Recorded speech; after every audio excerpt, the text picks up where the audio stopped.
Hello everyone. I hope you all are strictly following the rules of quarantine. So stay safe and take advantage of this time so that you can do more and more study. And actually, I'll tell you a fact about the science, or it can be related to the basically biology at the end of the lecture or video. Clear? Then let's start with the animal tissue. This is the first topic. Animal tissue means tissues that are present in our cells. Animal tissue is basically of four types, that are the epithelial tissue, connective tissue, muscular tissue and nervous tissue.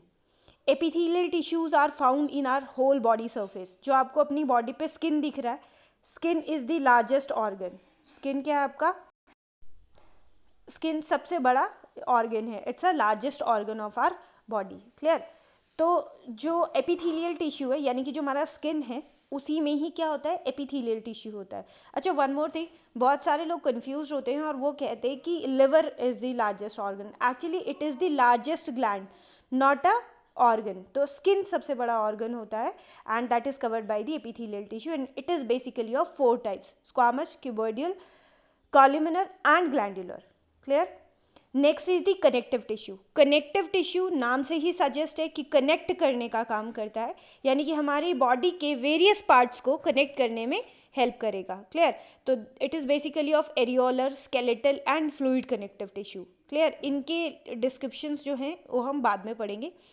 Muscular tissues जो हैं, they are also basically of three types: striated, unstriated and is the muscular tissue. Muscular tissue help in the contraction and relaxation. Contraction and relaxation for the movement. आप चलते हैं, आप किसी भी चीज़ को grab करते हैं बाय योर हैंड, तो आपके हैंड के, आपके लेग के मसल्स क्या होते हैं? कॉन्ट्रैक्ट होते हैं, रिलैक्स होते हैं, तभी आप मूवमेंट करने में पॉसिबिलिटी होती है. क्लियर? तो muscular tissues further divided into the three parts, that is striated, unstriated and cardiac. We will discuss it later on. And the last one is the nervous tissue. It is basically neurons comes under this tissue. nervous tissue का बहुत basic function क्या है कि इसका काम क्या होता है कि ये जितने भी सराउंडिंग में हमारे सिग्नल्स होते हैं उनको रिसीव करता है और मैसेजेस को ट्रांसफ़र करता है हमारे ब्रेन के पास. अब आप सोचेंगे व्हाट काइंड ऑफ सिग्नल्स? तो जो सिग्नल्स होते हैं दैट मीन्स कोई भी चेंज हमारे सराउंडिंग में. सपोज बहुत ठंडा हो गया है, जैसे आजकल आपको पता है बहुत गर्मी हो गई है, और आपके ब्रेन तक मैसेज जाता है कि हाँ, बॉडी को बहुत गर्मी फील हो रही है because of thermo receptors are present in our body. लेकिन इस मैसेज को ट्रांसफ़र करने के लिए हमें किसकी रिक्वायरमेंट है? नर्वस टिश्यू की. क्लियर? अभी इसके बारे में हम डीपली एक्सप्लेन करेंगे. This is about the only flow chart and today we will discuss about the epithelial tissue. Clear? Now the animal tissues are the classified into the four types based on the functions they perform. Okay, so there are four tissues: epithelial, connective, muscular and nervous. So firstly we will discuss the epithelial tissue. अभी आपको मैंने बताया epithelial tissues cover the external surface even the internal cavities. External surface यानी कि जो हमारी body के बाहर का पूरी जो बॉडी सरफेस है, इवन जैसे आपका फूड पाइप है, there is a cavity, this is called the internal cavity. And the organs of the animal body, जितनी भी एनिमल बॉडी में ऑर्गन्स होते हैं उनकी बाहर की कवरिंग, हमारी बॉडी के बाहर की कवरिंग, इवन हमारे जितने भी इंटरनल ऐसे ऑर्गन्स हैं जिनमें कैविटीज़ प्रेजेंट होती हैं, हर जगह एपिथेलियल टिश्यू प्रेजेंट होता है. क्लियर? ये जो टिश्यूज होते हैं ये आपके क्या होते हैं? टाइटली पैक्ड है. Epithelial tissues are the tightly packed, means यहाँ पर कोई भी स्पेस नहीं होता है इनके बीच में.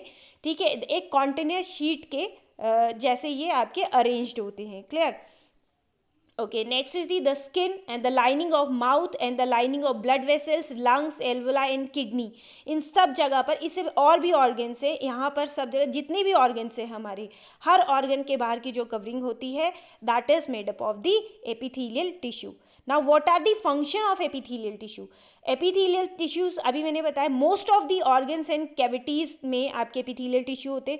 That means they are acting as a barrier so that it can protect us from the mechanical injuries, germs, any kind of foreign substances. Clear? तो ये एक बैरियर की तरह एक्ट कर रहा है जो हमें बाहर से क्या कर रहा है? प्रोटेक्ट कर रहा है और एक डिफरेंट सिस्टम को क्रिएट कर रहा है. Clear? And the last one is the permeability. See, permeability जो वर्ड है वो मैं आपको पहले भी बता चुकी हूँ। प्लाज्मा मेम्ब्रेन अपने सेल के अंदर ओनली सिलेक्टेड पार्टिकल्स को अलाउ और एग्जिट करती है। सिमिलरली हमारी बॉडी में भी जो आपका ये एपिथेलियल टिश्यू है वो भी परमेबिलिटी की तरह एक्ट करता है। मींस कोई भी एक्सटर्नल जर्म्स जो होते हैं वो बाहर, जो एक्सटर्नल जर्म्स है, एक्सटर्नल पार्टिकल्स हैं या फॉरेन पार्टिकल है, वो हमारी बॉडी में एंट्री करके हमें प्रॉब्लम क्रिएट करे उससे भी प्रोटेक्ट करती हैं। प्लस जो भी आपके क्या होते हैं, एक्सचेंजिंग होती है, जैसे ऑक्सीजन हमारी जो बॉडी होती है वो भी ब्रीथ करती है। आपको लगता है सिर्फ आप माउथ से ब्रीथ करते हैं, नहीं, जो गैसेस एक्सचेंज होते हैं वो हमारे बॉडी पोर्स के थ्रू भी होते हैं। इसीलिए कहते हैं कि बहुत ज़्यादा जो फिटेड क्लॉथ्स होते हैं उनको वेयर नहीं करना चाहिए। Clear? Now the types of epithelial tissues. So there are the various types of the epithelial tissue, and first one is the simple squamous epithelial tissue. तो सिंपल स्क्वामस जो होते हैं, स्क्वामस बेसिकली ये जैसे आपके घर में टाइल्स लगी होंगी, फ्लोर ऑफ टाइल्स है, इसी तरीके से अरेंज होती हैं। और ये हमारे lining of the blood vessels यानी कि आर्टरीज और वेन्स, लंग्स में एल्वेली होते हैं, उसमें एंड ट्रांसपोर्टेशन में के लिए रिक्वायरमेंट होती है। कौन? Simple squamous epithelial cells. ये बहुत ही सिंपल, फ्लैट और एक्सट्रीमली थिन होते हैं, इसलिए इनको क्या बोलते हैं? स्क्वामस एपिथेलियम या सिंपल स्क्वामस एपिथेलियम भी बोलते हैं। They are basically found in the mouth, oesophagus means the food pipe, oesophagus means food pipe. Clear? Lungs में, एल्वेली में, लंग्स के अंदर स्मॉल बैलून लाइक स्ट्रक्चर्स होते हैं जो हमारी गैसेस एक्सचेंज में हेल्प करते हैं, they are known as alveoli. तो वहाँ पर भी आपके स्क्वामस एपिथेलियम प्रेजेंट होते हैं। Clear? This is the diagram of the squamous epithelium. ये आपको दिख रहा है। First one is the squamous epithelium tissue, like a floor of tile arranged है एंड सेंट्रली लोकेटेड है उसमें nucleus. Clear? Next one is the stratified squamous epithelium. जो squamous epithelium है अब वो स्ट्राटा में अरेंज है। स्ट्राटा का मतलब होता है लेयर, स्ट्राटा मीन्स लेयर्स। तो जो लेयर्स होती हैं, आपकी जो स्किन है वो लेयर में अरेंज है, वन बाय वन। अगर आपकी अपर जो लेयर होती है स्किन की वो क्या हो जाती है? रिमूव हो जाती है, या आपकी किसी भी इंजरी की वजह से आपने कभी देखा होगा कि आपकी जो अपर लेयर हो जाती है रिमूव, उसके बाद नेक्स्ट एक लेयर होती है, उसके बाद भी एक लेयर होती है, यानी कि बहुत सारी लेयर्स में अरेंज होते हैं हमारे squamous epithelial tissue which are found in the skin. Clear? तभी तो एक बैरियर की तरह एक्ट कर रहा है। तो ये वेयर एंड टेयर से हमें क्या करता है? प्रिवेंट करता है। Clear? Now they are known as the stratified squamous epithelium and I'll show the diagram. Squamous भी सेम जो स्ट्रैटिफाइड लेयर है वो यहाँ पर आप ये समझ लीजिए कि जैसे स्क्वामस है कि उसके ऊपर वन बाय वन एक एक लेयर बनी होती है। Next is the cuboidal. जो क्यूबॉइडल है आपको दिख रहा होगा, they are in the cuboid shape and centrally यहाँ पर भी लोकेटेड है न्यूक्लियस। क्लियर? आपको यहाँ पर न्यूक्लियस दिखाई दे रहा होगा, ये भी आपका क्या है? न्यूक्लियस है और ये क्यूबॉइड शेप की होती है। क्लियर? ओके, तो क्यूबॉइडल शेप की है और ये basically this is very important question कि आपको पूछा जाता है कि वेयर दे आर फाउंड। तो they are basically found in the kidney tubules. हमारी जो किडनीज होती हैं वहाँ पर, किडनी से जो ट्यूब्स कनेक्टेड होती हैं वहाँ पर आपकी क्यूबॉइडल एपिथेलियल सेल्स होती हैं एंड सेलेवरी ग्लैंड्स में होती है। सेलेवरी ग्लैंड आपके कहाँ पर प्रेजेंट होती है? माउथ में। कहाँ पर होती है? माउथ में। तो जो माउथ में हमारी सेलेवरी ग्लैंड्स प्रेजेंट होती हैं और वहाँ पर क्यूबॉइडल एपिथेलियल सेल्स होती हैं, तो कलेक्टिवली इसको एक टर्म दिया जाता है and that is called the glandular cells. क्या बोलते हैं उनको? ग्लैंड्यूलर एपिथेलियल सेल्स और tissues can say glandular epithelial tissues. और इनका फंक्शन क्या होता है? Secretion and absorption. क्लियर? समझ में आ गया? स्क्वामस है, देन स्ट्रैटिफाइड स्क्वामस है, then the columnar and next is the glandular epithelium जो उसी के ही अंडर में आता है। Next is the columnar epithelial cells. Columnar epithelial sales they are the column like. Column समझते हैं? ऐसे ये दे आर दी कॉलम, ऐसे कॉलम्स होते हैं। क्लियर? तो मैं आपको दिखा देती हूँ इसका डायग्राम भी। They are the columnar. तो ये आपको जो दिख रहा होगा ये कैसा है? आपका कॉलम लाइक है। ये आपको दिख रहा है कॉलम जैसा? तो कॉलम लाइक है और इसमें भी क्या है? यहाँ पर न्यूक्लियस है। तो दे आर दी कॉल्यूमिनर। अब आप पूछेंगे ये हेयर लाइक जैसे क्या है? तो they hair like structure is called the cilia. क्या है ये? सीलिया।